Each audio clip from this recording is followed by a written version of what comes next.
Hola, buenos días. Buenos días, ¿cómo está? Naciari Ormazábal, ¿cómo está? Buenos días, profesor. ¿Bien y usted? Bien, bien, bien. Aquí esperándoles. Si que usted pudiese avisarle por interno a Sí, sus en compañeras eso y mismo estoy compañeros. ahora. Muchas gracias. Muchas gracias. Para que se vayan sumando. Ahí también se nos sumó Catalina. ¿Cómo está, Cata? Hola, profe, buenos días. Buenos días.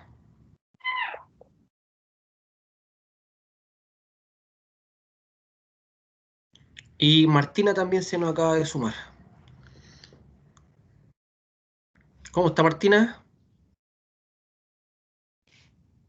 Bien, profesor, ¿cómo está usted? Bien, bien, bien. Aquí esperándoles.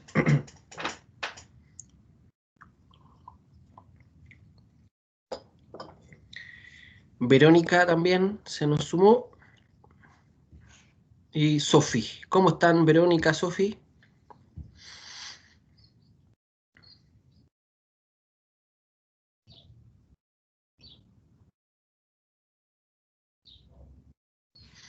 ¿Está Verónica y Sofi o no?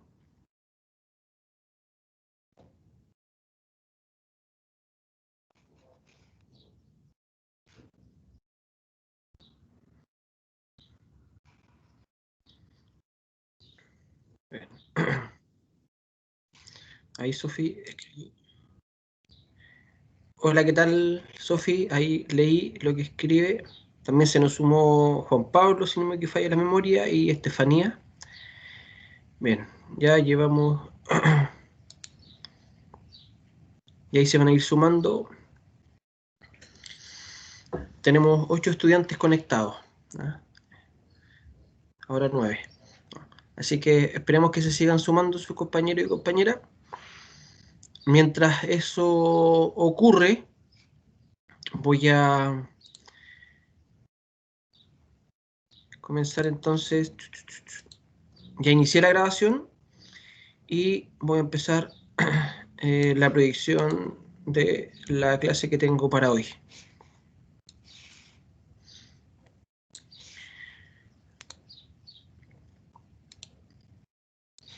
Por favor, coméntenme si están viendo la proyección.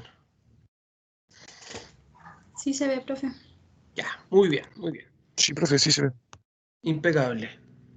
Como ustedes pueden notar, el título dice Empoderamiento de la sociedad civil, la emergencia de los movimientos sociales. Cuando hablo de emergencia estoy hablando del resurgimiento, de la llegada abrupta de los movimientos sociales, y por lo tanto hoy día vamos a hablar de la sociedad civil, vamos a hablar de los movimientos sociales y de las formas de participación que se dan hoy día en la sociedad occidental y particularmente la sociedad chilena. ¿Ya? Así que la clase de hoy es sumamente contingente en torno a este tipo de problemáticas.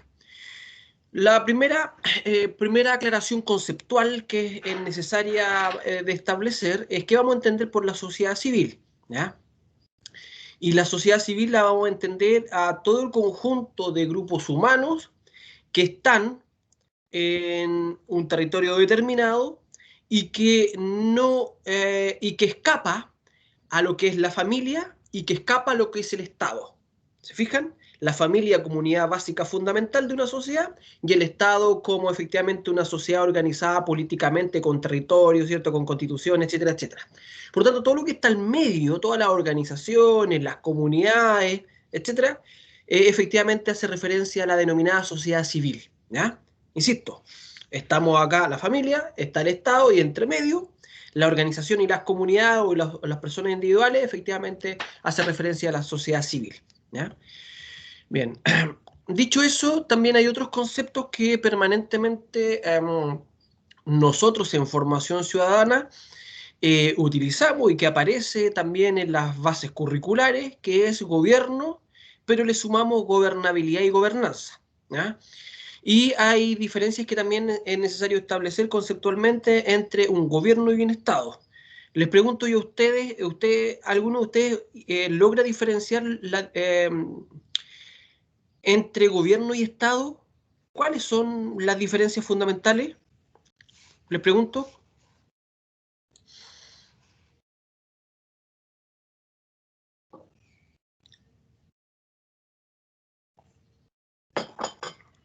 ¿Sí, no? Lo aclaramos al tiro, si no hay problema, pero por favor respóndanme. Y tal vez, profe. A ver, yo entiendo por Estado como el poder o la capacidad que tiene, eh, en este caso podría decir, un país y el gobierno son quienes están en el momento en el poder. No sé si se entiende. Sí, lo entendí y está cerca, ¿ya? Pero, a ver, el Estado tiene que ver con la institucionalidad permanente, ¿ya? Que se generó una sociedad que tiene un territorio, ¿cierto?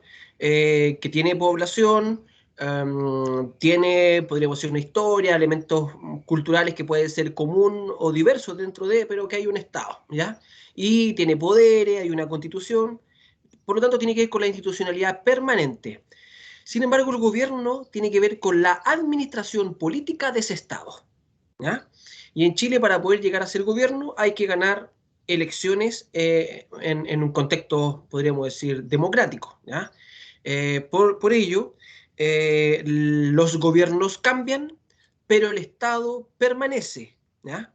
Aunque el Estado también puede ir sufriendo modificaciones, por ejemplo, con cambios constitucionales, con modificación también de sus territorios, ¿ya? Que se extienda un territorio, que se reduzca un territorio, ¿ya? A partir de procesos políticos, guerras, etcétera, etcétera, ¿ya? Por tanto, también los estados cambian, pero eso por lo menos es menos común que cambien los gobiernos. Los gobiernos son las administraciones políticas que cambian permanentemente, ¿ya? Nosotros estamos, por ejemplo, en una universidad católica del Maule, y desde que se establece con ese mismo nombre, desde el año 91, la universidad ha sido, en términos generales, la misma, pero ha tenido distintos tipos de administraciones, entiéndase rectorías, ¿no? Por lo tanto, las rectorías cambian, como en Chile cambian los gobiernos, pero la institucionalidad permanece, ¿ya? Bien, dicho eso, sobre gobierno, ahora viene otro concepto que es la gobernabilidad. Estos conceptos, ¿les suenan gobernabilidad y gobernanza? ¿Qué diferencias pueden haber? Yo al menos nunca lo he escuchado, pero se me ocurre que gobernabilidad podría ser como la acción de gobernar. Sí, tiene que ver con eso, ¿ya? Tiene que ver con la acción de gobernar. Bien, ¿alguien más o que se le ocurra, que haya escuchado?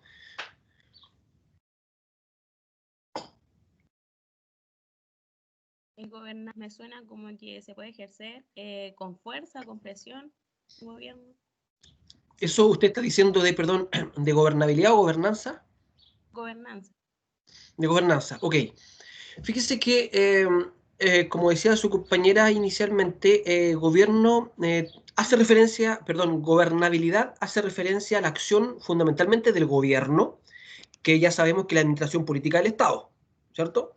Y lo que hace el gobierno a partir de el programa de gobierno que le permitió llegar es articular una serie de instituciones que son propias del Estado o que son colaboradoras del Estado para poder implementar desde arriba su programa de gobierno y lograr mantener cierto nivel de orden y de estabilidad en el avance de estas políticas gubernamentales, ¿ya?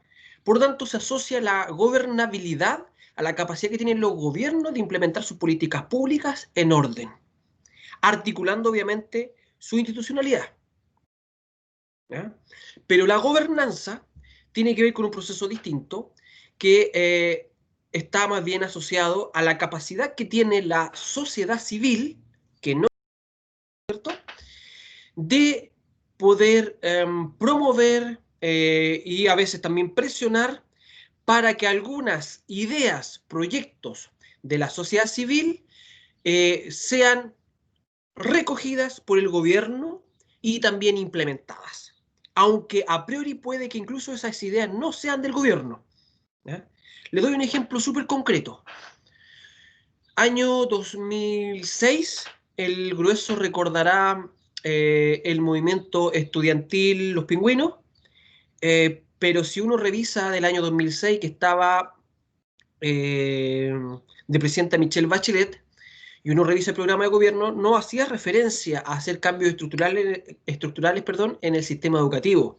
Sin embargo, el movimiento pingüino de los estudiantes secundarios presiona y moviliza a la sociedad civil con toma de colegios, marcha, etcétera, etcétera, y una serie de acciones, y moviliza a la sociedad civil para instalar en la opinión pública y por lo tanto obligar al gobierno a tener que incorporar cambios estructurales al sistema educativo.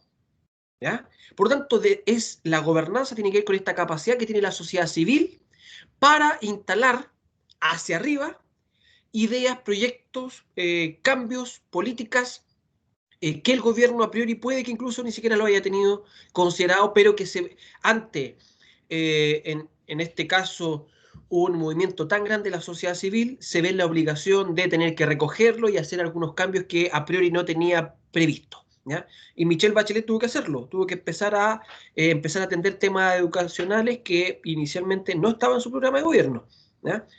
No sé si entonces logran diferenciar entre gobernanza, es decir, la capacidad desde abajo de impulsar cambios, y la gobernabilidad, que tiene que ver con la capacidad desde arriba de la administración política de turno de implementar sus políticas públicas. ¿Queda claro?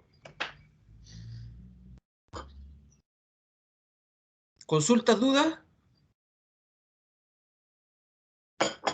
Y sí, profe, con el ejemplo queda un poco más claro. Impecable, impecable.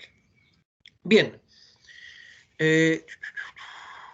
Creo que había... Profesor, una consulta, Sí, por favor, dígame. un poco como para, no sé, ejemplificar esos conceptos. Entonces, el tema como de la gobernanza podría ser como con el tema del estallido social cuando comenzó como la idea de una nueva constitución, profesor. Por supuesto, por supuesto. Ya. Por supuesto. ¿Ya? No quise hablar del estallido social o revuelta popular, pero sí, sí. De hecho, si uno revisa el programa de Sebastián Piñera, con el cual ganó legítimamente las elecciones, con baja participación de particularmente los jóvenes, pero ganó democráticamente, uno revisa en ningún ápice, en ningún punto hacía referencia a un cambio de constitución. ¿Ya? Incluso más, recuerden que en el gobierno anterior de Michelle Bachelet, en el segundo gobierno de Michelle Bachelet, hubo un proceso para cambiar la constitución, pero que Michelle Bachelet no lo impulsó en profundidad y finalmente nunca cambió la constitución. Y cuando asume el gobierno de Sebastián Piñera, una de las primeras cosas que dice el ministro del Interior en ese entonces, Andrés Chadwick, es que efectivamente no se va a cambiar la constitución. ¿Ya? Por tanto, dentro de la lógica de la gobernabilidad no estaba como proyecto cambio constitucional, pero a partir de la movilización social masiva que se desarrolla en el país y que se levanta esta idea de cambiar la constitución, finalmente el sistema político en su conjunto, con el famoso acuerdo nacional, establece estos puntos para cambiar la constitución, ¿ya? Y que tenemos este fin de semana el famoso plebiscito de entrada para el tema de cambio constitucional. ¿Sí? Bien, a ver, estuve ayer anoche, hoy día en la mañana, antes de iniciar la clase, dando harta vuelta de cómo comenzar la clase de hoy, y finalmente la vamos a comenzar así, ¿ya? Porque tenía distintos ángulos de cómo comenzarla, pero creo que así la vamos a comenzar. A ver, creo que en términos generales, salvo esta coyuntura que hoy día estamos viviendo, que tiene que ver con un alto nivel de participación, de movilización en las calles, ¿ya? Y que incluso se proyecta que va a haber un alto nivel de participación en este plebiscito, que es una cosa novedosa para nosotros como chilenos, porque no somos convocados permanentemente a plebiscitos, como por ejemplo en los cantones suizos, que se convoca 3 o 4 veces al año a la ciudadanía para que decida en términos, en torno a temas relevantes para el país. Acá nosotros no nos convocan. Y yo, que soy un poco mayor que ustedes, para mí es mi primera vez que yo voy a participar de un plebiscito, ¿ya? Porque para el año 1988 yo no tenía la edad para votar, pero ahora por primera vez voy a participar en un plebiscito. En elecciones he participado muchas, pero primera vez un plebiscito. Pero antes de eso, lo que estábamos en presencia en Occidente y en Chile, había un fuerte desencanto con las formas tradicionales de hacer política. Y cuando hablamos de las formas tradicionales de hacer política, en la cual había un partido político que levantaba a ciertas figuras, mayoritariamente masculinas, hombres, ¿ya? Y principalmente de sectores acomodados, de élites, no hombres de sectores populares, y que se paraban en un púlpito y daban a conocer directrices por dónde debía seguir el camino el pueblo. Y el pueblo lo escuchaba atentamente y por tanto asentía con su cabeza y decía, sí, eso es lo que era. Y hay ejemplos súper grandes. Por ejemplo, antiguamente era muy común que las campañas presidenciales se hicieran a través del tren. Dirás, profe, ¿cómo a través del tren? Sí. El tren que articulaba el país y que además existía una serie de ramales que efectivamente conectaban con localidades más pequeñas, partían las candidaturas, se iban en tren y iban parando por distintas localidades y se bajaba el candidato y daba y toda la comunidad y todos sus adherentes se congregaban en torno a... Perdón, un poquito.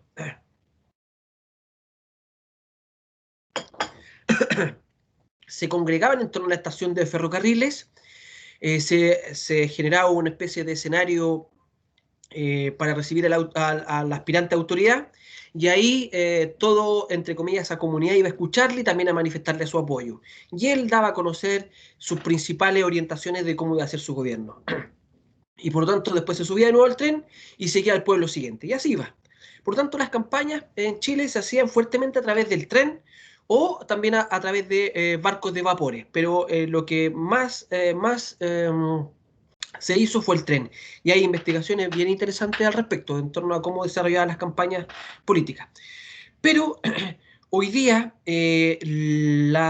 los políticos tradicionales ya no convocan a la gente a que los vaya a escuchar, sino que al contrario, la ciudadanía cada vez escucha menos a los políticos tradicionales y está abandonando esta mirada, y cada vez que la gente abandona estas miradas, también estos políticos tradicionales van perdiendo poder, como ustedes pueden reflejar en esta imagen, ¿ya?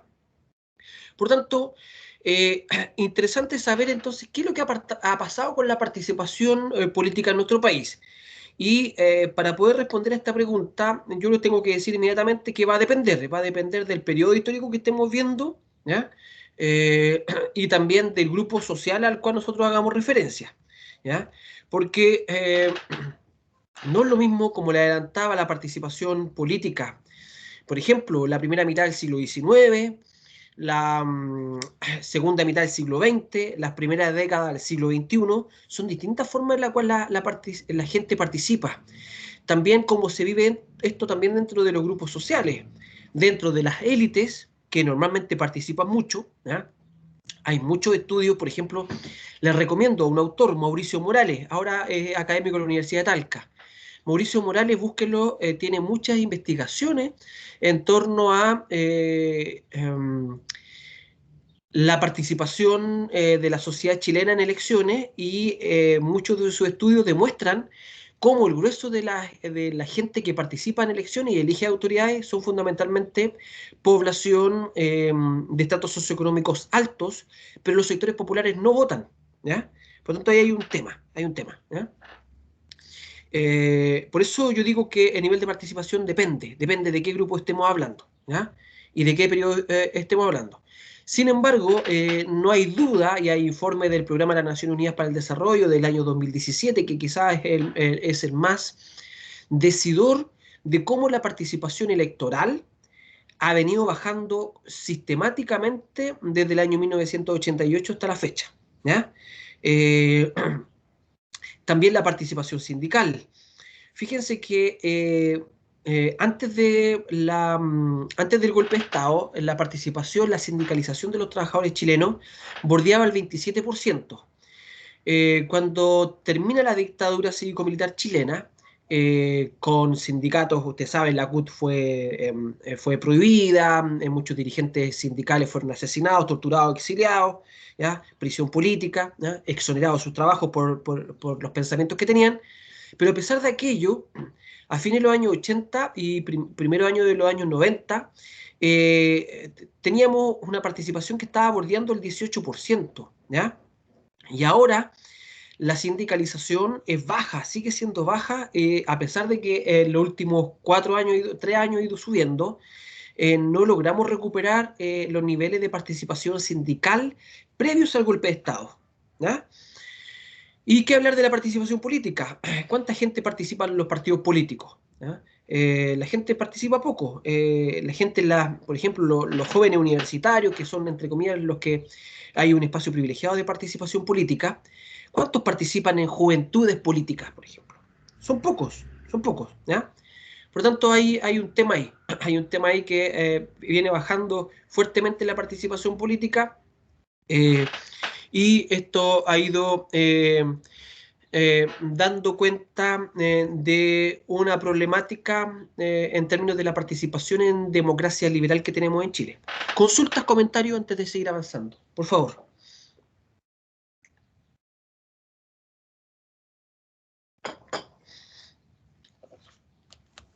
Profesor, tengo una duda respecto a lo que mencionó. Sí, la escuchamos. ¿Era 1970 o 1988? A ver, como que se cortó un poco la comunicación tuya. ¿Puedes repetir, por favor, la pregunta? Sí, profesor. Usted mencionó un año. ¿Era 1968 o 1988? Pucha, la verdad sigue cortando. No sé si algún compañero lo alcanzó a escuchar bien, pero la verdad yo no alcancé a escuchar cuál es la pregunta adecuada. Profe, si le escribo al chat. Ya, por favor, ahí quizás la podemos responder. Mientras usted escribe, Estefanía, no sé si hay alguna otra pregunta.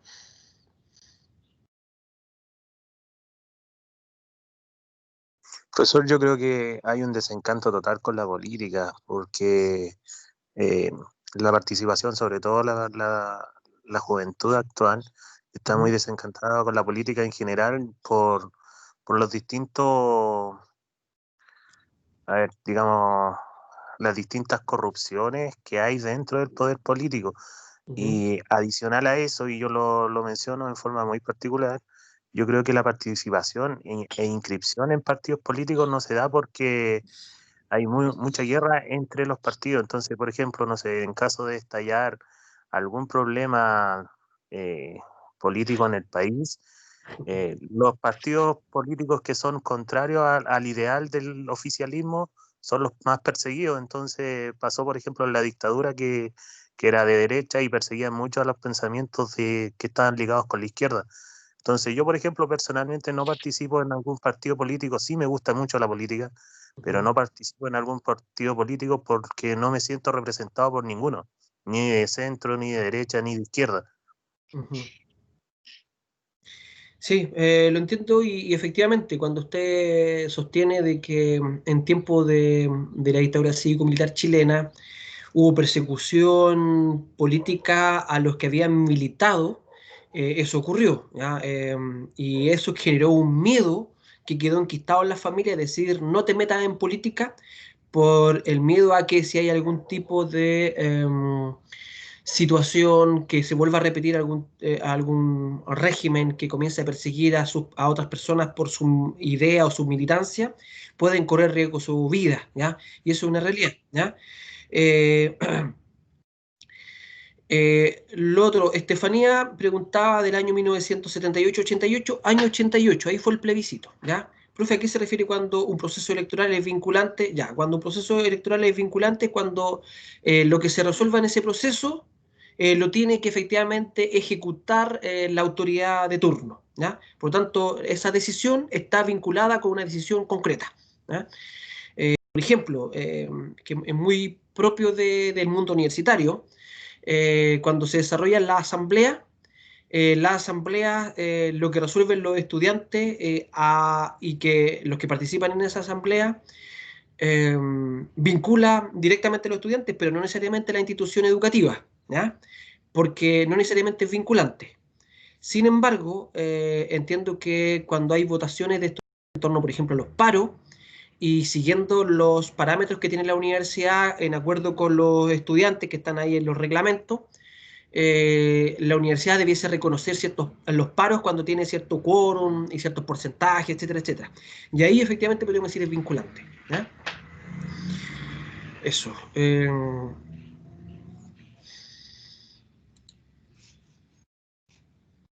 Bien, a ver. La forma de participación...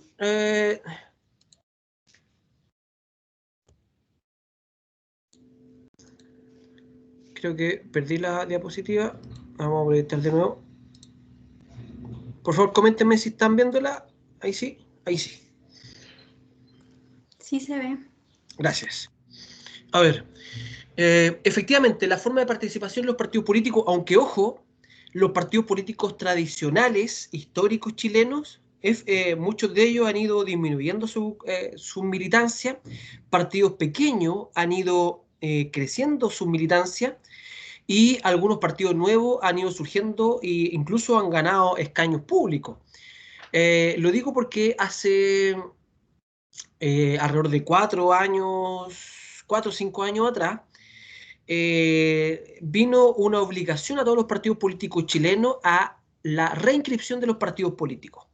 ¿Por qué? Porque habían partidos políticos que decían que tenían 200.000 militantes, 150.000 militantes, pero nadie conocía a esos militantes, o cuando fueron inscritos mucha gente fue engañada y fue inscrita, ¿ya?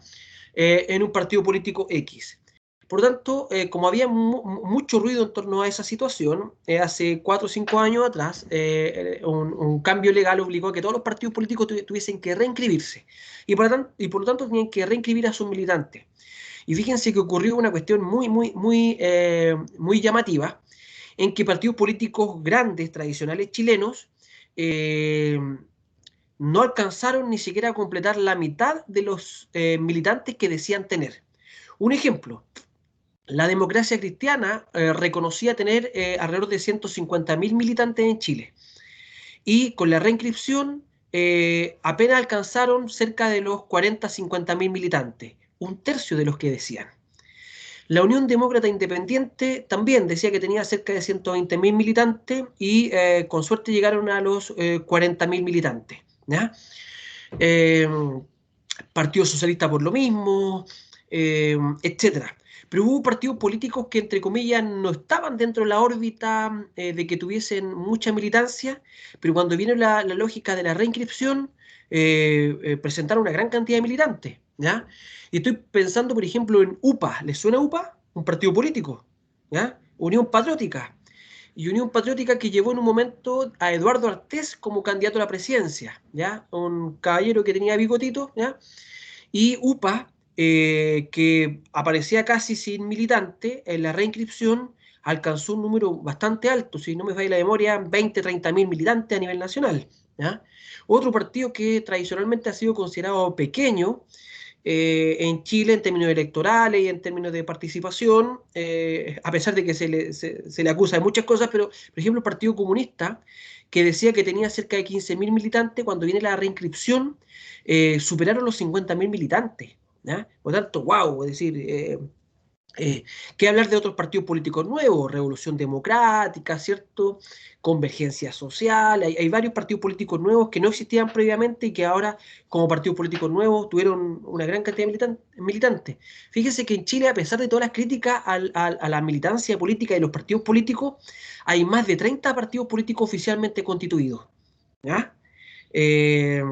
Así que yo miraría con precaución ese juicio de que ya la gente, nadie confía en los partidos políticos, porque siguen apareciendo partidos políticos y están ahí y siguen surgiendo, y los partidos políticos tradicionales, si bien es cierto, hay muchos que han bajado considerablemente su militancia, hay otros que han subido su militancia y siguen permaneciendo, ¿ya? Así que ojo también con ese juicio de que nadie cree en los partidos políticos. No, hay gente que también cree, minoritariamente quizás, sí, en eso coincido, pero hay gente que sigue creyendo en ello, ¿ya? ¿Qué formas de participación existen hoy día? Hay muchas formas de participación, ¿ya? La electoral. Yo voy ciudadano o ciudadana individual y concurro cada 3 o 4 años a elegir periódicamente a representantes que van a decidir por mí. Por tanto, en este tanto, yo traspaso mi soberanía, que es la capacidad de decidir autónomamente, a estas autoridades, presidente, diputado, senador, alcalde, concejal, consejero regional, ¿ya? Eso. Política, integrándome a los partidos políticos legalmente constituidos, construir otros partidos políticos con otras personas que piensan más o menos similar a mí, o sumarme a movimientos políticos, ¿ya? Y ahí tenemos otra forma de participar, ¿ya? Una quizás es más pasiva, es decir, yo voy y voto cada 3 o 4 años, y la otra un poco más activa, en la cual yo me integro, delibero internamente en mi partido y trato de proponer ideas para el país, puedo participar como quizás candidato, etcétera, etcétera, ¿ya? Está la participación gremial. Participar en gremios, está el gremio de los empresarios, y hay distintos gremios de empresarios, está el gremio de los profesores, ¿ya? Está el colegio médico, esos son gremios, ¿ya? Gremios de comerciantes, el colegio de arquitectos, colegio de abogados, etcétera, etcétera, ¿ya? Por lo tanto, son agrupaciones de personas que se dedican a un único rubro en particular y por lo tanto internamente se unifican para desde ahí tratar de velar porque su profesión se lleve adecuado de la mejor forma posible, ¿ya? Está la participación social comunitaria, en la cual yo puedo participar de organizaciones de la sociedad civil, ¿ya? ¿Y qué tipo de organizaciones? Hay muchas, distintas. Están las territoriales, las que están identificadas con un territorio en particular, las juntas de vecinos, ¿ya? Y ellos, la capacidad que tiene la junta de vecinos es solo en la unidad vecinal. No tienen la capacidad ni siquiera de incidir en otra zona de la comuna. No tienen la capacidad de incidir en otra comuna. No tienen la capacidad de decidir en otra región, ¿ya? Son organizaciones que están territorializadas fuertemente, ¿ya? En un territorio en particular delimitado, ¿ya? O también están las organizaciones funcionales, que no responden a un territorio único y exclusivo, sino que la temática los convoca y los mueve a distintos territorios, ¿ya? Y estoy pensando, por ejemplo, en los grupos animalistas. Y muchas de las personas que adhieren a estos movimientos o a estas organizaciones animalistas, puede que incluso vivan en zonas urbanas, pero que para ciertas fechas se trasladan a zonas rurales para intentar denunciar maltrato hacia los animales. Estoy pensando en la intervención en los rodeos, por ejemplo, ¿ya?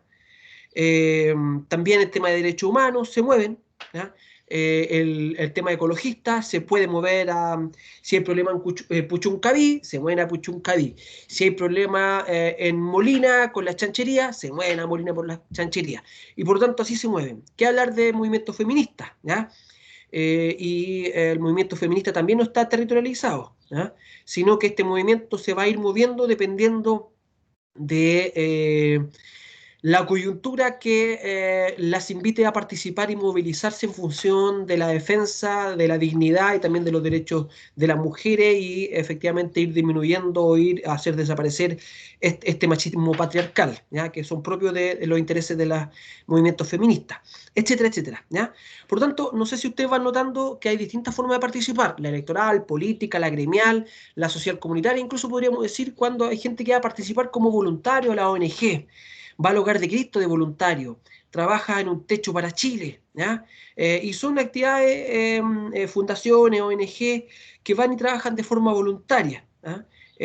Y van, le dedican 15 días o a quizás los fines de semana, etcétera, etcétera, etcétera. Pero distintas formas de participar.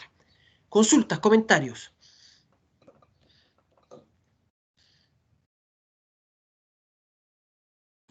Profesor, ¿Sí? los sindicatos pasarían a ser gremiales, ¿cierto? Buena pregunta. Mira, fíjate que se me fue y no lo incorporé acá. Claro, debiese estar también los sindicatos, que es otra forma de participar. Y sí, nosotros podríamos asociarlo más a gremial. Sí, sí, a gremial.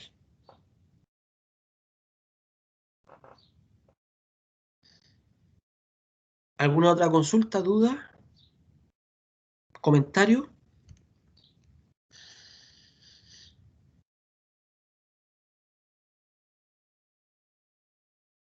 ¿No? Bien, continuamos. Bueno, pero desde el año 2006, aunque los movimientos sociales son antiguos en Chile, ¿ya? En los años 80 ya había movimientos sociales, aparecen esta idea de los movimientos sociales. Y con respecto a definición de los movimientos sociales, hay distintos tipos de autores que hablan de los movimientos sociales. En Chile, los más conocidos autores en torno a los movimientos sociales, estoy pensando en Gabriel Salazar, estoy pensando en el Mario Garcés Durán. De hecho, Mario Garcés acaba de sacar su libro hace algunos meses atrás sobre los movimientos sociales en Chile. Y el Mario Garcés, que tiene un libro que se llama Los movimientos sociales. Pero a nivel internacional, por lo menos en Estados Unidos, Sidney Tarrow escribió un libro que se llama El poder en movimiento, y que en términos generales habla de los movimientos sociales, porque también se estudia en Argentina, en México, que hablar, en Colombia ahora en los últimos años también con mucha fuerza, en Ecuador, en Brasil hay harta investigación en torno a movimientos sociales. Pero ¿qué serían los movimientos sociales?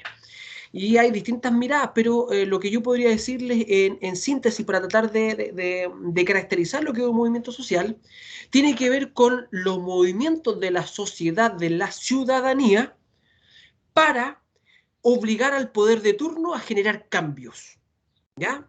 Eso es lo que hace un movimiento social, ¿ya? Por tanto, como lo dice su nombre, la sociedad se mueve, por eso se llama movimiento social, se mueve la sociedad, se moviliza para presionar al poder para que se hagan cambios o que cambie el poder, ¿ya? Insisto, se mueve para que el poder haga cambio o para que cambie la lógica de poder, ¿ya? O cambie los poderosos de turno, ¿ya? Por tanto, ahí están los movimientos sociales. Y por tanto, no es un movimiento social, sino que internamente son muchos movimientos que constituyen los movimientos sociales, ¿ya? Y podríamos decir, por ejemplo, el movimiento feminista es un movimiento social, ¿ya? Pero no es igual al movimiento ecologista, que también es un movimiento social, ¿ya? Y no es igual al movimiento estudiantil, que es otro movimiento social. Y usted mira, pero profesor, hay gente que es feminista, ecologista, vegana y también estudiante secundaria y por lo tanto participa en el movimiento estudiantil. Sí, por supuesto. Por lo tanto, las personas se mueven entre movimientos, pero los movimientos en esencia tienen temáticas que las caracterizan, ¿ya? Y en conjunto hablamos de movimientos sociales en plural, ¿ya? También están los movimientos sobre los derechos civiles, que en Estados Unidos son muy fuertes. Son movimientos sociales, ¿ya? ¿Se fijan? Por lo tanto, los movimientos sociales tienen distintas expresiones. ¿Qué tipo de movimientos tenemos? ¿Ya? Tenemos los de retraimiento. Son grupos que normalmente se alejan de la sociedad para vivir algunas, experiencias que para ellos son relevantes. Y ahí tenemos ejemplos, por ejemplo, los grupos nudistas, ¿ya? Que tratan de alejarse, y está el naturalismo que le llaman, y ellos quieren ir a las playas y estar desnudos, y por lo tanto buscan algunas playas. En Chile era famosa la playa Luna, para no incomodar a otras personas, pero se retraen del resto de la sociedad para no incomodarla, y por lo tanto no buscan generar cambio en el poder, y no buscan que esto sea tampoco masivo, ¿ya? Y no buscan cambiar la institucionalidad, el marco legal, etcétera, etcétera, ¿ya? Está también el grupo alternativo, que efectivamente promueven el cambio más bien de carácter individual o la conversión en el estilo de vida, ¿ya? Y aquí hay ejemplos, por ejemplo, los grupos religiosos. Recuerdo yo la secta de Pirque, y lo recuerdo yo la secta de Pirque porque yo, cuando estaba la secta de Pirque, yo trabajaba en Pirque y tenía un estudiante que era un hijo de una de las integrantes de esta famosa secta de Pirque. Y por lo tanto, antes de que estallara todo lo que estalló, yo ya sabía lo que estaba ocurriendo, en términos de que era un grupo religioso que se estaba alejando de los márgenes de la sociedad. Incluso ese estudiante que yo tuve, que era Sebastián, no voy a decir el apellido, pero Sebastián, lo tuve en séptimo básico. Él nos llegaba con cuadernos, con lápiz, con libros, y bueno, yo conversaba con él y me decía, profe, es que yo me voy a salir del colegio, a mí me va a educar la comunidad. Y finalmente se salió del colegio, y una de las cosas por las cuales fue procesada una de las líderes de este grupo fue por negarle el derecho a la educación a sus hijos, ¿ya? Y ahí yo recordé, después que yo ya no estaba en Pirque, sí, recordé de este estudiante Sebastián, ¿ya? También tenemos los grupos reformistas, y acá tradicionalmente están los estudiantes universitarios como elemento icónico de los grupos reformistas, en la cual efectivamente se movilizan estos colectivos para exigir cambios, por ejemplo, en la cantidad de recursos para los créditos universitarios, en contra de, por ejemplo, el machismo que hay en el sistema educativo universitario, pero no necesariamente siempre están retando las leyes o las instituciones y la estructura de poder vigente, ¿ya? Sino que buscan cambios a veces que son locales, que son al interior de las casas de estudio, pero no buscan un cambio estructural de la sociedad, ¿ya? Así que ahí están los movimientos universitarios. ¿Hay movimientos universitarios que han logrado cierto nivel de politización y que busquen cambios más estructurales? Sí, también lo ha habido, ¿ya? Y eso es necesario decirlo. Estoy pensando a fines de los años 80, cómo los estudiantes universitarios chilenos se movilizaban por terminar con la dictadura cívico-militar.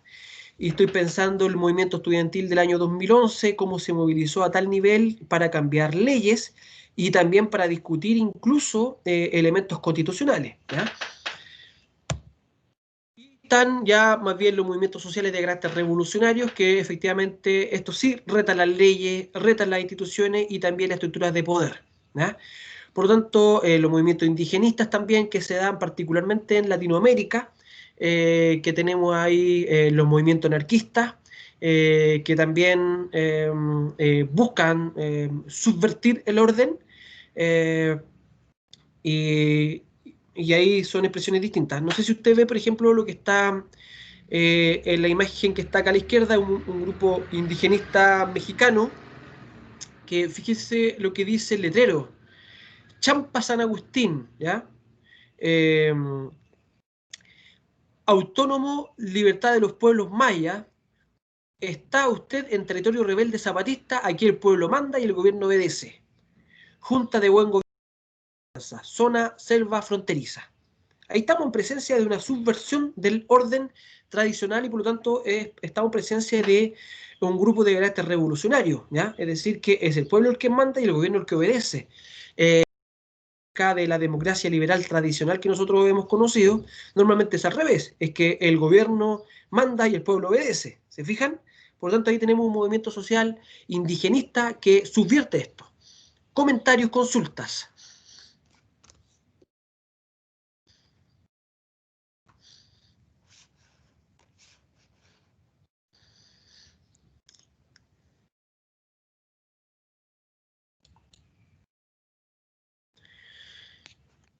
¿Sí? Profesor, ¿Sí? una consulta. Por ejemplo, los pequeños grupos, estoy sin quizás fantaseando, tal vez ya no existen tanto, pero anteriormente, años atrás, existían, por ejemplo, la moda neonazi, con toda una ideología política y toda una configuración de cómo ven la vida. ¿Eso también podría considerarse como un movimiento social, independiente de que la cantidad de personas sean menores? Buena pregunta. A ver, normalmente estos grupos son de carácter revolucionario, ¿ya? Y ojo, cuando estoy hablando de carácter revolucionario, estoy hablando de que quieren subvertir el orden y particularmente el orden social y también el orden genético de los territorios, los grupos racistas, ¿ya? Por lo tanto, serían de carácter revolucionario. Que sería un movimiento social, son tan reducidos, afortunadamente, en países latinoamericanos que no alcanzan la categoría de movimiento social, porque efectivamente no hacen referencia a grupos mayoritarios de la sociedad, o que la sociedad se mueve en torno a los principios que ellos comienzan a intentar masificar, ¿ya? No le ha ido bien, ¿ya? Y eso tiene que ver con una experiencia traumática de la humanidad a partir del contexto de la Segunda Guerra Mundial. Pero si nosotros hubiésemos estado el año 37-38 en Chile, la cosa hubiese sido distinta, porque el año 37-38 en Chile estaban masificándose fuertemente ideas del nacionalismo propio del nacionalismo alemán, en Chile también, ¿ya? Habían distintos grupos en distintas partes del país que se movilizaban y se expresaban abiertamente como simpatizantes de esta idea que tenían a un ícono en Alemania ya, que era Adolf Hitler, ¿ya? Sin embargo, esto ya con el contexto de la Segunda Guerra Mundial, de hecho en países europeos eso está prohibido, ¿ya? Y negar la violación de los derechos humanos en los campos de concentración nazi es negacionismo.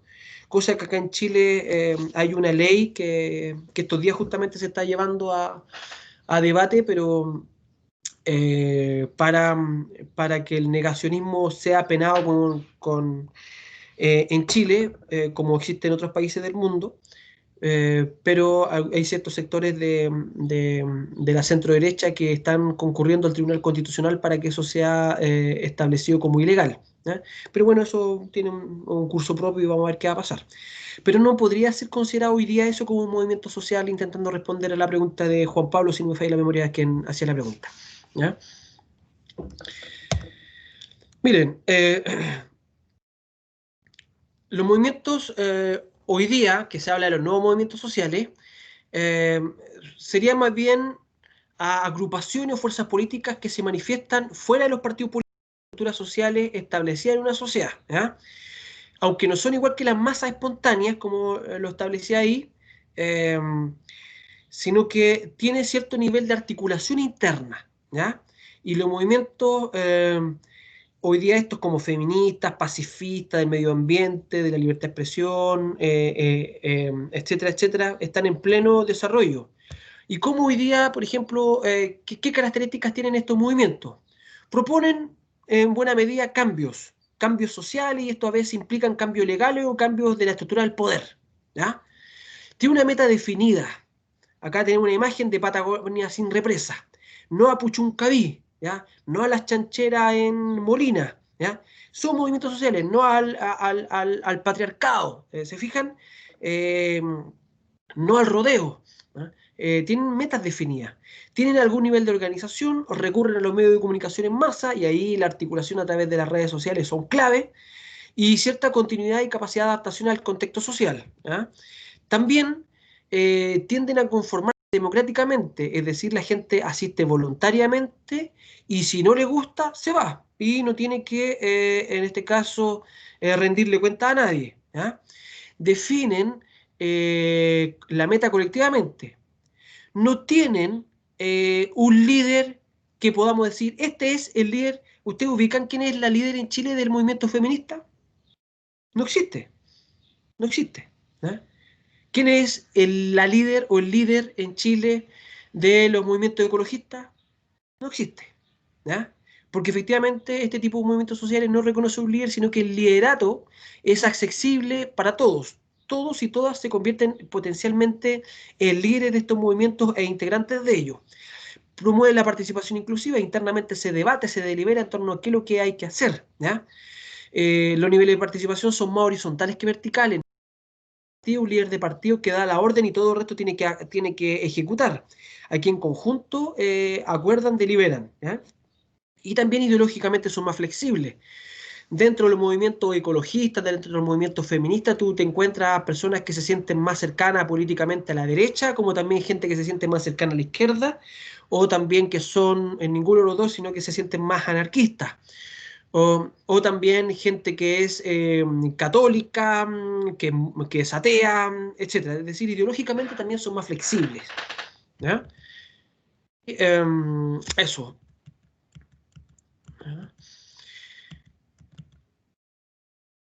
Consultas, comentarios.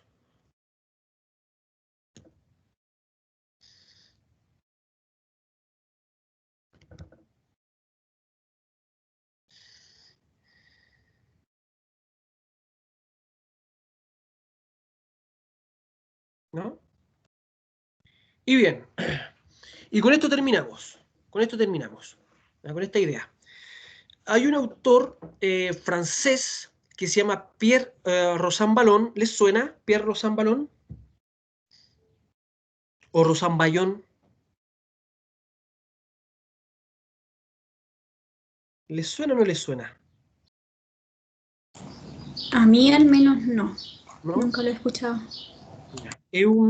Podríamos decir, y se lo recomiendo que después lo busquen, lo lean y profundicen en él, es el autor que, entre comillas, está de moda en Occidente, y un tipo muy lúcido, muy agudo en torno a analizar la democracia y la participación en democracia y también los nuevos movimientos sociales, ¿ya? Pierre Rosanvallon o Rosanvallon, ¿ya?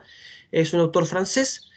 Y Pierre Rosanvallon o Rosanvallon sostiene algo que quizás para nosotros diríamos, profe, es obvio, ¿ya? Pero él sostiene algunas otras ideas que no son tan obvias y eso quiero entrar en él. Sostiene que la democracia electoral representativa tradicional está en crisis, ¿ya?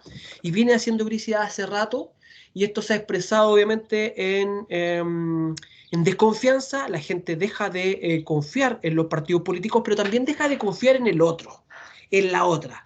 Y por eso no participa en las comunidades, no participa en los sindicatos, no participa en la junta de vecinos, no participa en las agrupaciones culturales, en movimientos políticos, no participa, ha ido disminuyendo eso, ¿ya? Y esta desconfianza, dice Pierre Rosanvallon, se ha ido organizando, hay una organización de la desconfianza, ¿ya? Y esta organización de la desconfianza, dice Pierre Rosanvallon, que sería una contrademocracia. Y no es que esté en contra de la democracia, sino que es la democracia contraria. ¿Y democracia contraria a qué? A las formas tradicionales de ejercicio de la democracia a través de la participación, por ejemplo, electoral, ¿ya? Y lo que dice Pierre Rosanvallon, que hoy día que el pueblo no es una unidad única, y no es una entidad palpable también, sino que es un imaginario, tiene distintas formas de expresarse, ¿ya? Y estas distintas formas de expresarse, hoy día, este pueblo no es un pueblo único, homogéneo, sino que es una adición, una suma de distintas minorías. Y estas distintas minorías son grupos humanos colectivos que se movilizan en torno a un tema en particular, pero que no se movilizan en torno a la totalidad de los temas. Esta adición de minorías, dice Pierre Rosanvallon, hoy día se enfocan, y ahí uno lo asocia con los movimientos sociales, en torno a un tema en particular. No al machismo patriarcal, por ejemplo, ¿ya? O no al rodeo, o no a la chanchera en Molina, o no al tema en Puchuncaví, ¿ya? Etcétera, etcétera. Pero no tiene una mirada política, y la política en esencia es una mirada global de la sociedad. Por tanto, tiene una mirada muy particular, específica en torno a una temática, ¿ya? Y ahí dice Pierre Rosanvallon un riesgo, que es la impolítica, es decir, de reducir la política a un único tema, a una única temática. Por lo tanto, dice Pierre Rosanvallon que el tradicional pueblo elector, que era un pueblo que elegía a las autoridades, pero a pesar de elegir a una autoridad en la democracia representativa, tenía una mirada global. Finalmente consideraba al sistema en su complejidad y por tanto a la autoridad que elegían, creían que esa autoridad tenía una mirada también global.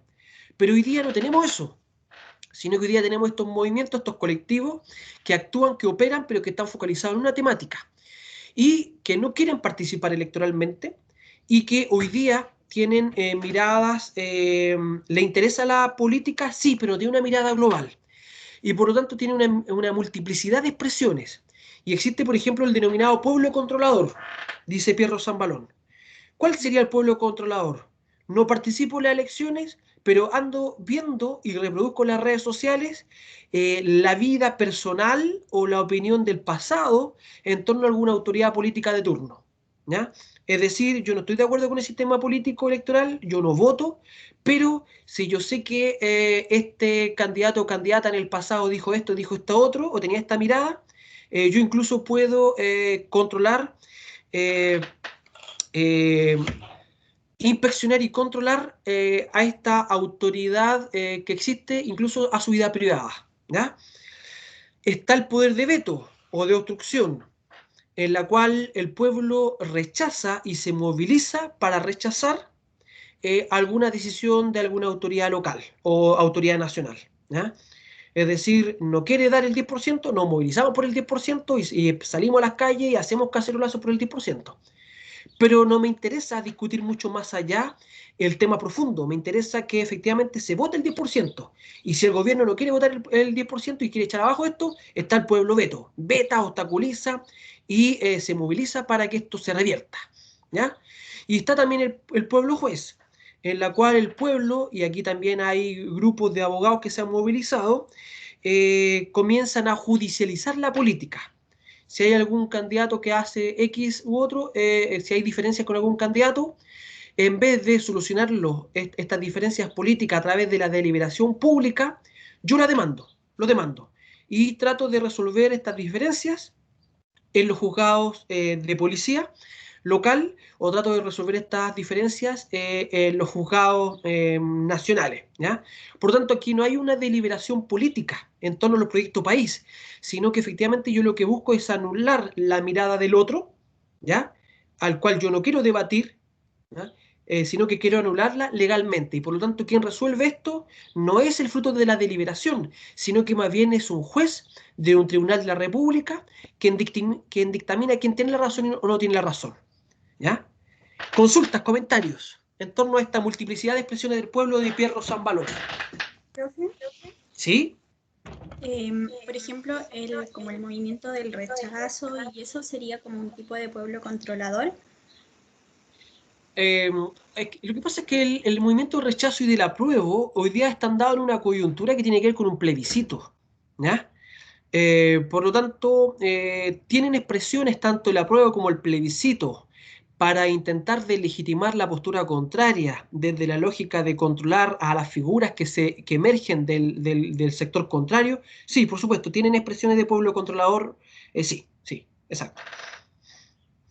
Ah, ya sí, justamente por eso lo decía, porque como que hay como una tipo campaña del terror como de ambos lados, y se enfocan como en por qué no votar por el otro en vez de por qué votar por ellos. Sí, sí.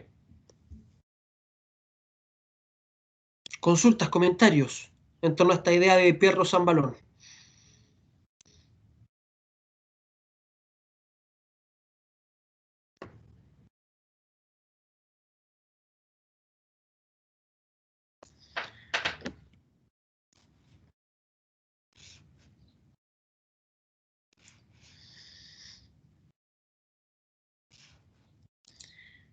¿No hay consultas? Ok. ¿Dudas en torno al video que usted tiene que hacer para la próxima semana?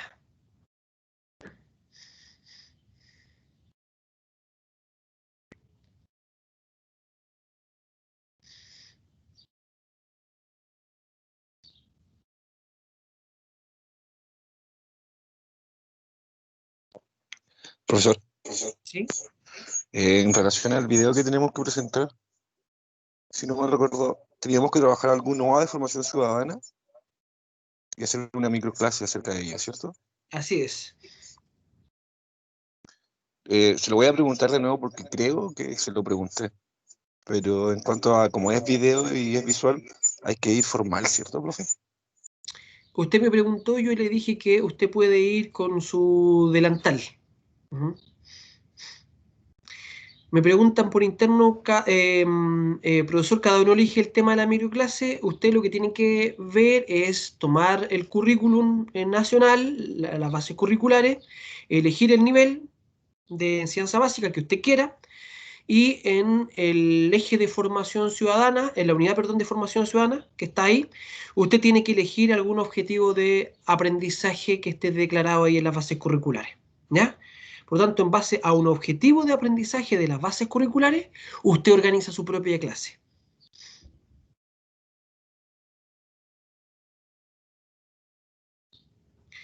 Profesor, ¿el objetivo de aprendizaje se modifica a uno de objetivo de clase o se coloca tal cual? ¿Ya? Bien, a ver, puede que algún objetivo de aprendizaje, la idea es que sea tal cual, pero puede que algún objetivo de aprendizaje sean muy amplios y por tanto usted tenga que hacer ajustes porque a lo mejor no alcanza en una microclase a abarcarlo completamente. Y ahí yo le aceptaría que usted modifique ese objetivo de aprendizaje. Otra pregunta que tengo en el chat dice, ¿obligatorio el delantal? Como lo utilizaba para las prácticas, no está muy presentable, que digamos, o eso da igual. Bueno, usted también puede usar alguna camisa, pero que sea semiformal. Si que usted no puede usar el delantal, aunque sería el óptimo, pero si que usted no puede, trate de que sea semiformal, ¿ya? Así que ahí tienen una posibilidad. Si es que no pueden con el delantal, insisto, que sea semiformal. Y si usted lo va a hacer con el celular, recuerde hacerlo en horizontal.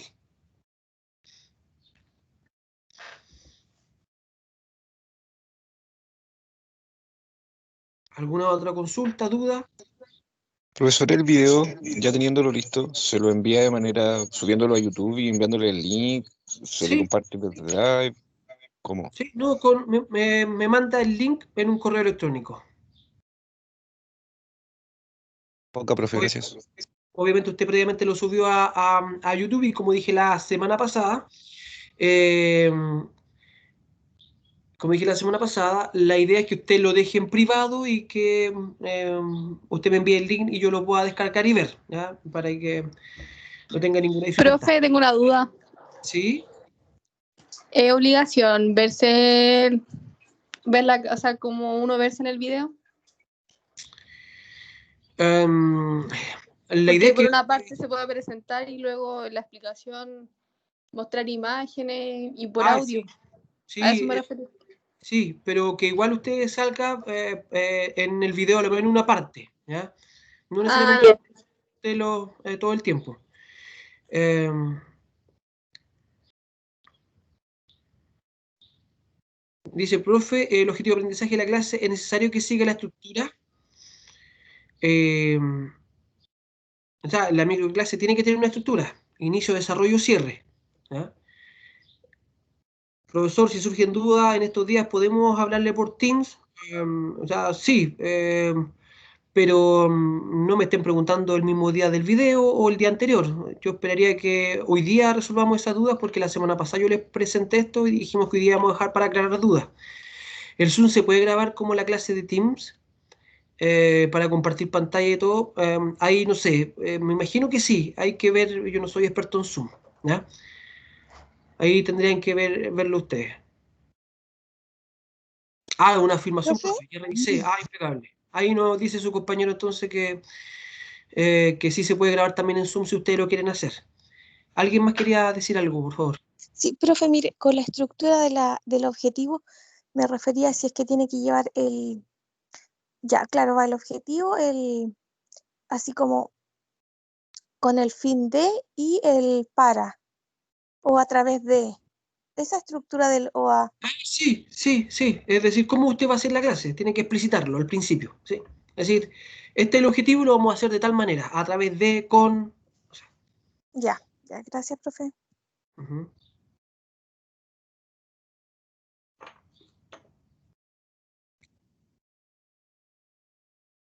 No necesitamos permisos. ¿De qué permisos, perdón? Estefanía, no sé de qué permiso habla.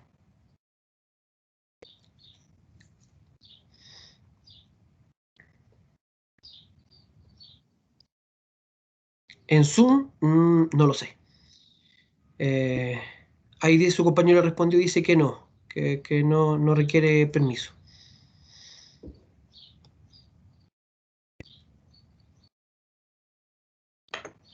Profesor, ¿Sí? entonces la microclase es más tipo explicación que simulación. La idea es que usted efectivamente en torno a esa temática exponga y trate, poniéndolo en el escenario de que quien va a estar viendo esto van a ser niños y niñas, que usted haga una clase para ello en torno a este objetivo de aprendizaje. No que usted explique el objetivo, sino que usted en función de ese objetivo de aprendizaje lo desarrolle como una microclase. Ah, ya, profe.